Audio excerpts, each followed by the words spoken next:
Hello and welcome to Movie Trailer Trash. We just watched the trailer for Luke Cage, Marvel's next series of superhero Netflix TV shows. And since it is our 40th episode, we decided to do a first with a TV trailer instead of a movie trailer, even though the show is called Movie Trailer Trash. So getting wild with it. Yes. That's right, baby. It's time for Movie Trailer Trash. Enjoy. All right. So, as Charlie said, we watched the trailer for Luke Cage. I am Bethany. I am Charlie. And this is Movie Trailer Trash. So let's dive right in. Yes, but like we said in the opening, this is going to be... People know it's not a movie. This is going to be streaming TV trailer trash. Yeah, so for those of you who didn't know, Luke Cage is going to be a Netflix original TV series. Yes, and it's coming up soon, September 30th. You just got to wait a couple months. And I guess let's start with saying he's a Marvel hero. Yes, part of the Defenders. So he's in the same universe, they're all in the same universe, but really it's a little bit different. He's in the same area. He's in Hell's Kitchen with Daredevil and Jessica Jones. Yeah, and so he's in New York, bad part of New York. For those of you who aren't, I'm just like, for some reason, all of a sudden, I'm like, for all of those non-Marvel fans, let me make sure you understand. But no, okay. Here's the thing. Charlie and I, if I can speak for you, I would say that we're both big Marvel fans, right? Yeah, I would. Yeah, that's and presumed. Charlie specifically is a comic book fan and reads comic books. I specifically do not. However, I have never read a Luke Cage comic book or a Jessica Jones comic book. Okay.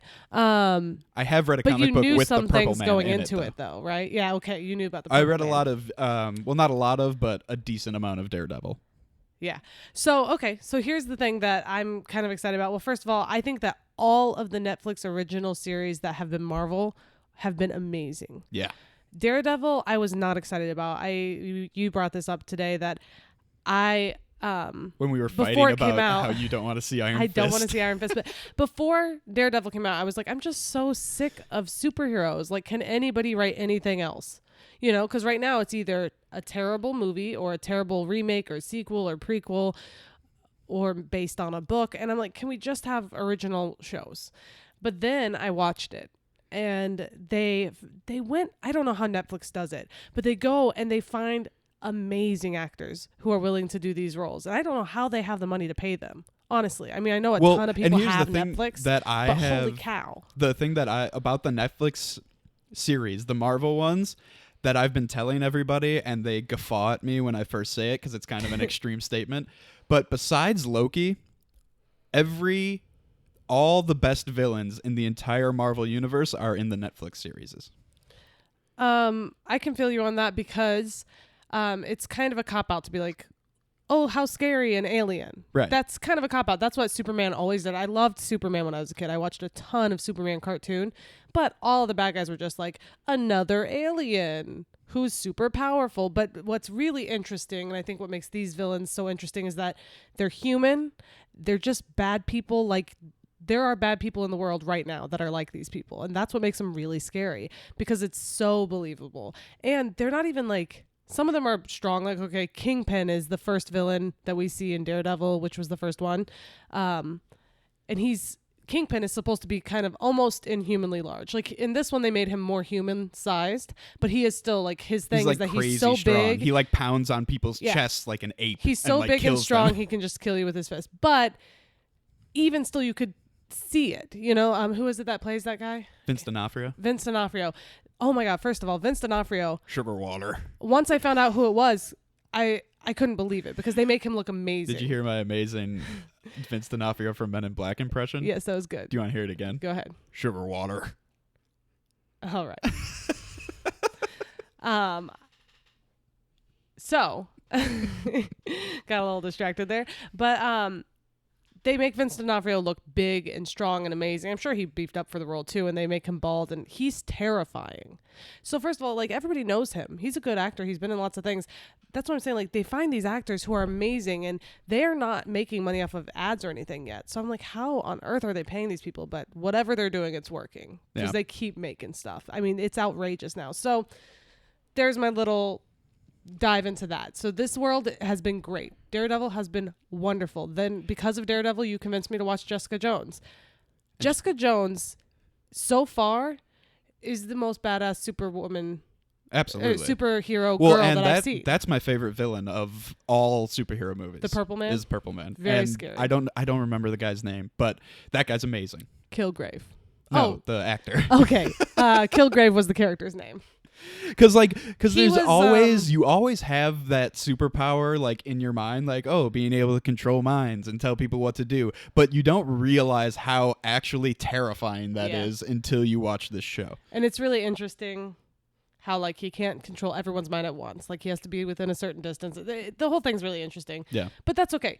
That's beside the point, because all of these stories and the concepts are not new and original. They come from writers a long time ago. We have those people that all the comic book writers, which is part of the reason I thought I was sick of it. But they're doing an amazing job of resurrecting these characters. And I think it's so special that girls can, now maybe not little girls, but like not so much. Teenage to adult women can look up to her and be like, how cool is that she's been through a lot. She has like a rough past, but she realized that she has the power to do something about the world and decides, like, as much as she doesn't want to deal with it, she's like, if I have this power, I have to make the world better. And it's super cool. And that's really awesome for women to have that, because we don't have a lot of that. And now we have Luke Cage, and he's black. He is black. And has always been black. Yes. And he plays this amazing guy. His power is that he has unbreakable skin. Yeah. I remember hearing that and being like, what? But like, well, okay, so like a bullet can't break through his skin. Right. He's impervious. A knife can't break through his skin. He can't, I mean, even a needle can't break through his skin, which comes into play in Jessica Jones. How do you treat somebody medically if you can't get in there? But it's fascinating. Well, yeah, so Jessica Jones meets him, and they, fall for each other fairly quickly because, whatever. Well, let's just say this, because he's a gorgeous man, and she is she's got a nice bod. A nice bod? Yeah, I mean, I would say she's not my type, but she is pretty, and she's got a nice bod, and she's fun, and she's certainly she's very sassy, which I think he likes. She's certainly Luke Cage's type. That's for sure. Yeah, but I love both of them. I like that they both have really kind of storied pasts. Well, and I think that this Difficult takes past. place before Jessica Jones comes into the picture. I'm not sure if it does. I think maybe, but okay, so in the trailer, this guy, who was it? It's Remy. No, at the end? Yeah, that's Remy from House of Cards. Seriously? Yeah. I knew I recognized him. Anyway, I know he's what been in his so much recently. I know what his name looks like, and I cannot pronounce it. I'm sorry. That's okay. If you've seen House of Cards, it's Remy. He has been in a lot recently, it seems like. Yeah, he was in the Hunger Games movies. He was in that Matthew McConaughey movie. Uh-huh. What else was he in? I think he's going to be in Black Panther. No, wait, he can't be because Oh. he's already in this. Unless he's in Black Panther as that character. But I think he's going to be a villain. I'm not sure in this one, in Luke Cage. Yeah, it's hard to tell. It's hard to tell, but here's the thing. He's dressed really nice. He has a really nice suit. He's clearly wealthy. And he's looking at Luke Cage, and he's like, oh, so you bust down a couple doors in Harlem, and all of a sudden you think you're a hero or something like that. And so that's why I think, clearly he's going to be some sort of a villain. I'm thinking not the villain, but like maybe. But I think he's going to be that wealthy. A lot of the themes that we've seen in these Marvel series on Netflix is the theme is poverty versus wealthy. I mean, Kingpin is wealthy because he controls a whole bunch of different drug trade. The second season of Daredevil didn't really dive into that very much. No. I mean, there was some stuff with Kingpin near the end, but the second season of Daredevil, I loved it, and I even liked it more than the first one. But I will say that the villain was a little weak. Because like the big scary villain, I think that was a little weak. It's kind of like this urban legend, and I don't know. I think it's weak because I think that the thing that makes it so fascinating is, like I said, that it's realistic villains. And I think I said that before. Is also scary because he he thinks he's making the city better too. That's what's so screwed up. Kingpin grew up in Same the with Punisher. bad part of town. That's another reason why Punisher is awesome. But Kingpin grew up in the bad part of town, and now he has all this money because he got it the wrong way, because he deals with all of these different gangs and kind of whatever. Well, in Jessica Jones, the bad guy could have whatever he wanted because he could control minds, but she's living in this terrible, dangerous part of town. Like, she just lives in this terrible place and is trying to help people by being a private investigator. And so, like, it's just really, I think it's an interesting theme. And so now clearly, Luke Cage is going to be going into predominantly black neighborhoods and helping people. And I think that part of the reason he's going to do that is, well, first of all, he's probably from that area, but also at the beginning of the trailer, you see the guy who's saying, like, you can be like those heroes. Yeah. And I think that he'll realize, like, I want to champion my people and I want to help my city, which is kind of what Jessica Jones did. She's like, she didn't really want to, though. Well, she realized that she wanted. She realizes she wants to at some point. Yeah. Well, at first she does it out of guilt. She wants to help the people that the Purple Man is. Yes, because she can relate. And I guess that's what I'm saying with Luke Cage is I feel like for whatever reason he can relate to these people and he wants to make the city better. Probably. And like I said, all I know is what I've seen in this trailer and what I've seen in Jessica Jones. Well, actually, I want to talk about this trailer as a trailer for a little bit because it is perfect. It's amazing. You have the little thing at the beginning that's just saying that he's going to be dealing with this conflicting thing of he doesn't really want to go do stuff because he's kind of a low-key guy and he likes to keep to himself, and the fact that he needs to because he's super powerful. And then you get this amazing, like, slow action sequence where he's just walking through a hall just throwing people around, but like it's just like there's no effort at all just going on. He's just hitting people with a door. He pulls a pipe out of he punches a hole in the drywall, pulls a pipe out of it and hits someone with it. He didn't need to do that, but he did, and it's awesome. I will say this, the thing that's really cool is the entire time, and I know you mentioned this, he does not run one time. No, he at doesn't all. even He move literally quickly, he's not even walking. Like I walk probably 4 times as fast as him on a regular basis. Yeah. He was just slowly, methodically walking down the hall, kind of just like, all right, kind of like the Terminator. I'm just gonna go through this. If you're in my way, I'm going to beat you up and keep going. It's just like he's on a mission and he just slow and steady wins the race. And it's so interesting because he's huge. I also love how he's he this doesn't big, need cool looking guy. He took that car door off the car before he walked in so that he could hold it up in front of the guns, but he didn't really need to do that. Well, and I it think was just for like the cool of the scene. Well, possibly, but also we don't know how much he's been testing out. Like he may not have ever been shot at yet. And I think that's evident where like it shows him holding up the door and all that, but then later it shows him just walking in his hoodie. He's just wearing a hoodie that's with a just bunch of bullet holes in it. Yeah, ripped with bullet holes. And I bet he clearly figures that out. I bet that's a cool scene where they just like unload on him, and then maybe that's when he realizes he can't be shot. Yeah, something probably happens, but it's also, an amazing trailer. That song, man, that Wu-Tang song, okay. come on, it's amazing. This is what I was gonna say. We have talked about in the past on one of our episodes and just in general in our life, you and me have talked about the Suicide Squad trailers. The first trailer that we saw, that if anybody wants to go back and listen to the episode of the Suicide Squad we did, was the first trailer before they did the Queen trailer. Right. And it was just a terrible looking movie. I'm just going to say it. It had like bad dialogue. It looked kind of all over the place and it didn't look very good. And then they came out with this trailer that was literally just Queen. What song is it? Don't Stop Me Now, I think. Don't Stop Me Now. Yeah. Okay. So it's just Queen, and it's just action sequences. It's just action sequences and Queen. And that's it. And people went crazy. They were like, this looks amazing. And the problem is you can't just throw an amazing song up and have some action and say, oh, therefore the movie's going to be great, because a movie has to have more substance than that. But I know based on these other movies that they've done that this will have substance, and they chose an awesome song. Yeah. And they did have dialogue enough to show us kind of the plot. It gives us, it sets it up and lets us know what it's going to be about. It was perfect for the tone of this show, of probably the show, and definitely the action that's going to take place. Because it was just like that, like kind of like railroad paced, like and then there was rap over it, and it was just like perfectly It was slow while really cool. also frantic, and it was just great.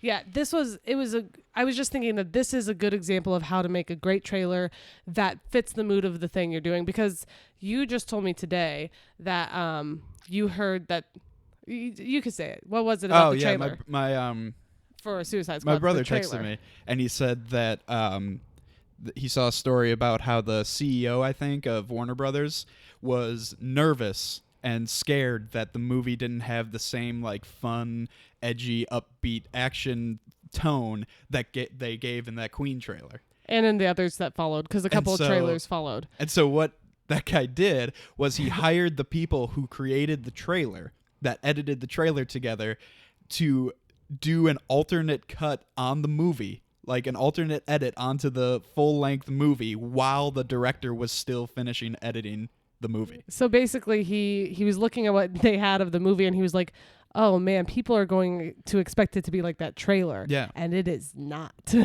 Yeah. And that sucks because, and I mean, that's something, we are in the business of trailers. Well, and I talking texted about him trailers. back. I said, that is terrible for so many reasons. Yeah. Because first of all, a company that edits trailers should not be editing a movie. No. Second of all, that's just such a big slap in the face to your director when he's not even finished really with the mean. movie. That's like, what are That's you not doing? good.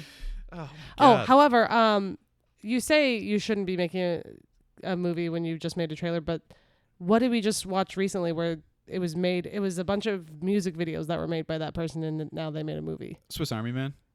Was that it? Yes. Yeah. So They're there you music go. video directors. Yeah. But I mean, But I'm just that's saying, a like, little different than it's possible. they're a company. However, It's that not, was a weird movie. They're so. a company that edits trailers. Yeah. They're not a person who directs something. Yeah. You know what I mean?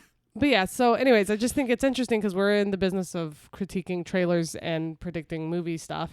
But and by the business, you mean doing it for free. I mean, I am open to being paid though. Are you? So yeah, I'm open to it. I've been thinking about it. I'm open to it. Oh, okay, good. No, okay, but no, let's just go into this. Stop distracting me. I'll try.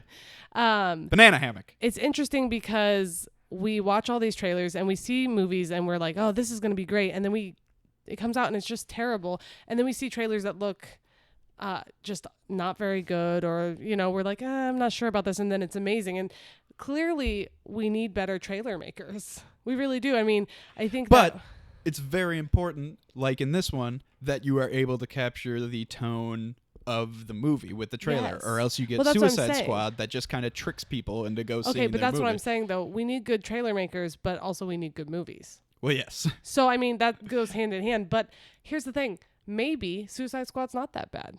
Or, well, actually, let's say this. Maybe the original cut that they were thinking about doing and the direction they were going was going to be perfect. And they screwed up with the trailer. And then because they screwed up with the trailer, they felt like they had to change it. And now it's getting bad reviews. What if it would have been amazing? That's what I've heard about Fantastic Four. I don't believe it, but I've heard that the director was forced to change like 60% of the movie because they wanted certain things to happen and they wanted to be able to make sequels and stuff. And I trust that a little bit more because I respect that director a lot. He directed Chronicle, one of my favorite movies. Yeah. And so, Okay, so let's go on a little short tangent. I know we've been kind of on a tangent. This whole thing is one big tangent. But okay, let's talk about creatives and writing and how movies are art. Okay, can we get into this? Yeah. How much time do we got here? Look, this is gonna be a while. It'll be fine. Go on this trip with me. Okay, so Charlie and I are both creatives by trade, for real, getting paid for it.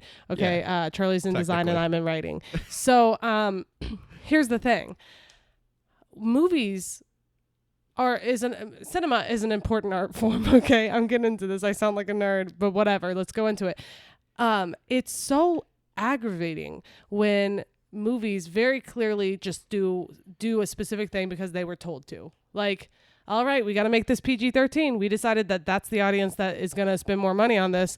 So we're going to take out all of the stuff that made it awesome. Like, that's so frustrating when that happens. And so, I mean, I think that's why people responded so well to Deadpool. It took me a second to think of the name. Because it was just like, screw that. I'm going to make a movie that's rated R because it's going to have all of the stuff in it that it should have in it for this character. That's one of the amazing things about Netflix is it's this arena that has no ratings at all. Yeah. It just is people determine whether their kids of whatever age should watch. Well, I mean, and they do have kid. Well, yeah, but that's for like little kids. Yes, but they have. I think it also has kid appropriate movies and stuff. So, like, I mean, if a parent's worried, they can make it so their kid can't see that stuff. Right, but yeah, they leave it up to you. There's no rating. You don't have to conform your story to anything. And it's awesome. And I think that that's been one of the biggest problems with original stories, because the ones that do so well are stories that we already know are proven. So usually based on books or based on old movies. It's like, well, we know that this is a good story. It's going to be fine. But when these, great creative minds come together and create something new, and then they try and pitch it to someone and they need somebody to pick it up because they're just writers. They need someone who can make the movie. And then they say, okay, we'll make your movie, but you got to do this, this, and this. And that's why actually the guy who wrote Chronicle, right? Max Landis did write a second one. At least the story goes. I saw a story that they told him that it was too dark, and so he said, fine, don't make it. And that is the kind of integrity I want from my writers. Seriously, because what is the point in making a sequel to that movie? That movie is amazing. What's the point in making a sequel if you're going to have to water it down for people? No, that's not what we're in the business of. We're creatives, and we're in the business of making art. Art needs to be beautiful and wonderful and the best that it can be. There you go. So I realize, you got to make money too. We make money on our art. And I'm sure that a lot of stuff we do because the client tells us to or whatever. And I mean, that unfortunately, that's the world. Of the time. That's the world we live in. But I think it's good to aspire to be better. And I think that with Netflix, they have given people an opportunity. Well, on that inspiring note, let's move on to where, when, how you're going to see this. All right. Where, when, how are you going to see this movie? Now, this is obvious. You're obviously going to watch it on Netflix, but I think that there are some interesting things. One, I'm going to torrent it. Okay. No, I'm just kidding. One, what system, console, or device are you going to watch it on? No, that's a joke. On. Don't answer that. No. Are you going to A, binge it, which I think because these are going to be an hour long each, 4 in a row counts as binging it? Absolutely. So are you A, going to binge it, or B, going to space it out one a night or one every week or whatever you go on? Well, okay. I'm not very good at binging. I will be the first to admit. When I was in college, sure, I could stay up till 3 a.m. and binge. I can't anymore. I just can't. I don't understand how people that I work with in like 2 nights will watch an entire series. I'm like, when did you sleep? But nonetheless, I don't plan on binging it. However, for me, the closest thing to binging is 3 episodes a night. 3 hours worth of a TV show is a lot. Yeah. I honestly don't really enjoy sitting through much more than that. Because especially these are dramas and stuff. I like a little laughter in my life before I go to bed. I mean, they have humor too, but I plan on probably watching 2 to 3 a night. Probably 2 a night until it's over. And maybe on the weekends I'll take a break because I'll be doing stuff. And I think there's 13 in this one. Yeah, and I love that they're not outrageous. You can watch them in a couple of weeks, even if you're not crazy binging them. I know that once we get into it, we'll just be like, let's watch another one. So, I mean, that's why people end up binging, and I think a lot of people will binge it because you just get carried away. You're just like, I want to know what happens next, and they do a great job at the end of every episode of making you want to go to the next one. Yeah, and what I think I would want to do for this one, because I haven't done it in a long time. I think the last time I did it was the first season of House of Cards, where I straight up watched like 8 of them in a row. I think that I want to just like set up, like plan the binge. And so you set up on like a Saturday or whatever is the closest weekend day that it comes out, and just plan your meals. Oh my god. From breakfast, lunch, and dinner. All can be eaten on the couch. All don't take a lot of time to set up. A lot of mixing things, cutting things, whatever. And then you just get a ton of popcorn, put the microwave on a desk next to your couch. Stop. You're getting ridiculous, and you know you are. And you watch all 13 of them. You wake up at 8 in the morning, take a nice shower, watch all 13 of them, and go to bed with red eyes. And that is Charlie being hyperbolic. No, but I would like to watch like a lot in a row. Six in a row on like a Saturday. I could see myself ending up doing that on accident. With treats, candies, popcorn, caramel corn, candy yeah, canes. but we got to start exercising soon. But no, okay. Beside the point. I part of the reason I like to not binge is because I love looking forward to something every night on the weeknight, because that's something that with Netflix people just consume the new show and then they're like, oh, now it's over. Like we went through Stranger Things recently pretty quick. I mean, it took us 2 weeks. A week and a half. Yeah, because a week it's and a only half. 8 episodes. You're right. And so we went through it, and I'm so bummed right now because I just want more now. I don't want to wait. I want more because it was so good. Well, that's what I've been saying for a while. I think it would be interesting to see a show on Netflix, a drama, an hour-long drama that releases an episode like every few days. Yeah, and then if you want to binge it, you have to wait until it's done. Yeah. Which is what people do, like with TV shows now. Like if there's a TV show, that's like what we do. Marvel's Agents of S.H.I.E.L.D. We wait till it's on Netflix. And now, all you hardcore Marvel fans out there, I know that a lot of you think that Agents of S.H.I.E.L.D. is a joke and not very good, but it gets its bearings back a few times in the third season. So like after the first season, it kind of, but second season wasn't great, but the characters in that and the actors in that are amazing, and the first season was wonderful. And also it's Marvel, so just watch it and just have shut fun. up about it. But no, I mean, do what you want, but that's what we do. So I'm saying people already do that. It works for people. If you don't have TV, you're willing to wait and you watch it on your own time.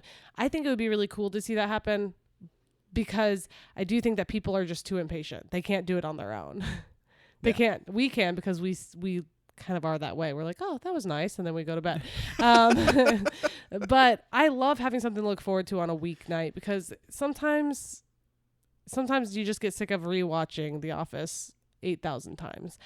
Not often, but sometimes. And so it's nice when you have a new show to not watch it all at once, because you want to enjoy it. You want it to last. And I'm sad that Jessica Jones is over. I cannot wait till the next Jessica Jones. And that's something for people who haven't watched Jessica Jones. Luke Cage is in that. He's a very we mentioned that earlier. big character. Yeah, but I was gonna say like big, like tall. He is big and tall. But no, I was gonna say that I would recommend watching that absolutely before or after, just ever, because it's wonderful and I love their relationship. So that's why I'm so excited, because you get to see him by himself, you get to see her, and then you see them together. And gosh, this is such a cool way of doing Marvel. Just like with the movies, and I've said this for a long time, what Marvel has done better than DC when it comes to cinema is that they have put the effort in and the time in, and they've had the patience to make it as good as it can be. Well, and also I was going to say this earlier, and with these Netflix TV shows, Marvel has done 1,000 times better what DC was trying to do. They were trying to make a darker, dirtier, more real superhero movie, and Marvel just smokes them. Well, here's the thing. I got to give DC credit. Batman Begins, Dark Knight, and even Dark Knight Rises were good movies. The Christopher Nolan movies are not part of the DC cinematic universe. Yes, and that sucks, because those were awesome. But those were the best Those are the only ones that made it, that figured it out. They figured out how to do a good movie for Batman. It seems like it should be so easy. He's Batman. How can you get much cooler than that? Yeah. But Daredevil basically took a page from his book, Christopher Nolan's book, and it's very similar. It's the same kind of dark edginess and stuff. But what I'm saying about it also has the humor in it of the friends when he's not being the superhero and everything. It's just an all in all good story. And what I'm saying about Marvel is, we had Iron Man, and it just blew everyone's mind. It was so funny and so witty and clever, and we're like, how is this such a clever, interesting movie about just the superhero? And it was amazing. And then they Then they had Thor and Captain America, and not all movies equal, but all of them pretty good, and they put a lot of effort into each one because they decided, let's make a movie for each character, introduce the characters, and then we'll put them all together. Just DC, like in the comic books. Duh. Yes. And then DC said, oh, wow, we are way behind. They're doing so well. Let's throw a movie together for Superman. And it'll be really bad because Zack Snyder is doing it. And it's terrible. Okay, well, it's okay. People will see it anyway because it's Superman. Oh, now they're doing Civil War. We should have Batman versus Superman because we got to keep up with them. You can't try and keep up with someone who has been running the race for years before you. It's like realizing that somebody has been running 3 miles and being like, well, I better catch up. You're not going to. Stop. Run your own race. Beat your own record. Okay, I'm getting into weird racing.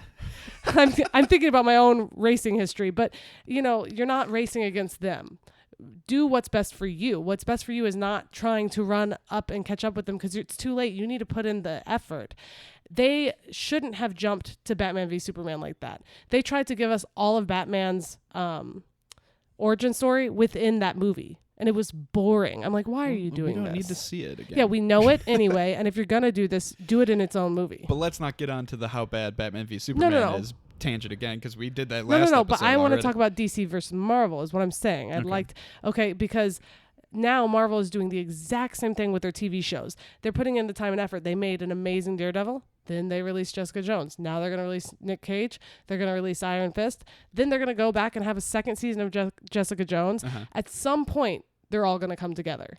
But we have to wait, and it's a long wait, but it's so worth it because they're putting in the effort and the time, and they're willing to make something wonderful. You can't make something wonderful overnight. You have to be willing to take the time that it takes to make it. And DC just thinks that they can do that. That's why they have Suicide Squad. I've been saying this to people together all those characters that nobody knows. I get guffawed at, but I'm like, I think about watching Daredevil and how I felt when I was watching Daredevil and Jessica Jones and this trailer. And I was just thinking, like, I may like the TV shows more than I like the movies currently. Like, it's very possible that I will like the Defenders more than I like the Avengers as a work of art. I think that's fair, but I have to say, I don't think that I will, but I have to say that I think that all across the board, and it's because of the villains. Across the board, we can be grateful that Marvel has been willing to do, like I was talking about earlier, it's all about art. They've been willing to make it good. They're like, I want to make a great piece of art. I don't want to just throw it together. People will come out when they see how good it is. And I think that's one of the reasons for that is because you have Marvel Studios. Yes, so like that's you true. Don't have your CEO of whatever studio you work for getting movie trailer company to re-edit your movie while you're still working on it. Good point. That's a really good point. And I think that, that is a benefit for Marvel. But also, just another idea, just another little thing. DC wants to rush to hurry up and make these big movies, but if they would slow down and make individual movies for all the different characters, they would make more money in the long run. Because if they made one really great Batman movie, then they made, I don't know, who's another superhero in the Superman? Group? Well, yeah, but Wonder Woman? It's The Flash? too late. It's too late for Superman. I will say that now. If they're going to continue in this DC cinematic universe, it's too late for Superman. Maybe he comes Zack back to Snyder life and he's reborn with a personality. Ruined Superman, and I'm angry at him. But no, okay, Wonder Woman. They make Wonder Woman, and it's amazing, let's say. And then they make Batman, and it's amazing because Ben Affleck's going to do it. And then they make Flash. Like, if they can take the time, people will keep coming out for the movies rather than rushing into this stuff. And hopefully they'll do that with the others. Hopefully they'll figure that out. I was going to say let's move on to Rotten Tomatoes, but can we really do that for a TV show? I mean, well, I know they have them. Technically, yes. All right, well, let's just do it then. Let's move on to Rotten Tomatoes. Rotten Tomatoes percentages! All right. Okay, Rotten Tomatoes. Rotten Tomatoes, I think that this will get a very high score. I've not spent a lot of time on Rotten Tomatoes looking at television shows, but I'm pretty sure that critics loved the other two that we were talking about, Jessica Jones and Daredevil. So I'm going to assume that it gets high 80s, 85% I guess that's mid 80s. 85%. I just tried to look up Daredevil, and I accidentally looked up the Ben Affleck movie. What's the score? 44%. Aw. 35 Wah, from wah. audience. That's a very rare audience lower than critics for a bad movie. That Yeah. shows you how terrible that was. But anyway, I think that it'll get really high also. And I think that I want to say low 80s. Okay. Just because people have a tendency, critics and people have a tendency to, not only is this the third one, the third season of one of these shows like this, so it'll kind of be, they'll be used to the tone and everything, so that won't shock them anymore and excite them. And also, they don't know exactly who Luke Cage is, because people who read comic books and stuff like that, they know Daredevil. Daredevil's very famous. Everybody knows him, yeah. Jessica Jones, people didn't really know at all. Nobody knew her. But I don't know what that got on the ratings either. Yeah. And also, that was amazing. So if this one's like, if this one is just as amazing as Jessica Jones, then yeah, it'll get high 80s. But I think that it'll be just as good as the second season of Daredevil, and that it will get a low 80s rating. I don't think it matters that we don't know him. I think that you will be surprised how different this is from Jessica Jones. It's the same universe and it's the same guy, but I think that it's going to have a very different feel, and it's not going to be exactly like the others. Well, I think that you're going to get more like... It's like you said, it's slow, it's methodical, it's just a beat down. Yeah, you I know? think you're going to get like a warrior for the people that more than... spunky girl has to defend the people that she knows are in mortal danger, that no one thinks are in mortal danger. Or this one's Daredevil, going to who's be... kind of trying to like fight like the mob, like behind the scenes and everything like that. And he's more about like collecting information and, and doing whatever, sneaking around on the rooftops. And I think this is going to be more like there's a fight happening in the streets where I live, and I'm going to stop it. Yeah, basically it's going to be bad things happen every single day. How can I not step in? I think. And I think it's going to be awesome because I love this guy. I am a talker, if you guys can't tell. And this guy doesn't say very much. Like, he's very quiet, and he thinks in his head, he doesn't speak out loud. And he's so interesting and cool. And I think he's going to be great. Also, I wanted to say that I'm excited because I think that it will have a either entirely black cast or nearly. Like, I don't think there's going to be a lot of white people in it. I think that's cool and good, and I'm excited about that. Kind of like Black Panther, the movie, because it's going to give all of these... Well, Black Panther, the movie takes place in Africa. Exactly, and that's why I'm so excited about it, because now we get to give all these great actors an opportunity to be in a great movie. Do you think without worrying about Hollywood whitewashing it? Do you think that Jessica Jones or Daredevil will be in this? If this is before Jessica Jones, on the timeline, then no. If it's after, then I think she should make an appearance. Well, yeah. But I think that Daredevil will be in it, but he'll be in it like on the news or something, you know? Oh, very possible. Very possible, because he was just in a very huge case, you know? Well, actually, no. Well, actually, it is I guess after Jessica Jones. Because that guy at the beginning is talking about those heroes. Or maybe they're talking about the Avengers. No, it could be talking about the Avengers. Yeah.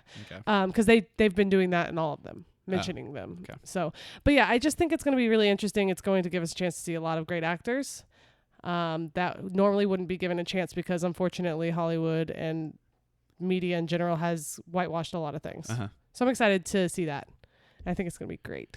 Yeah, it looks really good. All right. You want to do some plugs and then we'll get out of here? Surely. You can find us on Twitter at MTT Podcast, where we'll tweet about stuff, mostly the episodes and where to find them, but also some blogs and some other things that are fun. We'll interact with you. If you interact with us, we're friendly folk. All right. And then you can find also all of our episodes on mttpodcast.com. So check that out. We have a lot of episodes about a lot of different things, so surely you can find something you're interested in. So there's that. We're going to be... All of our episodes are going to be up on the Entertainment Buffet YouTube channel from now on.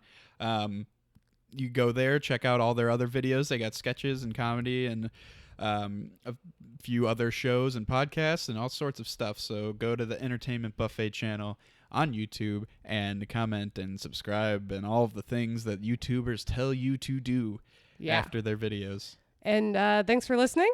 Thank and you we're for excited. listening. We'll see you guys next time. Luke Cage.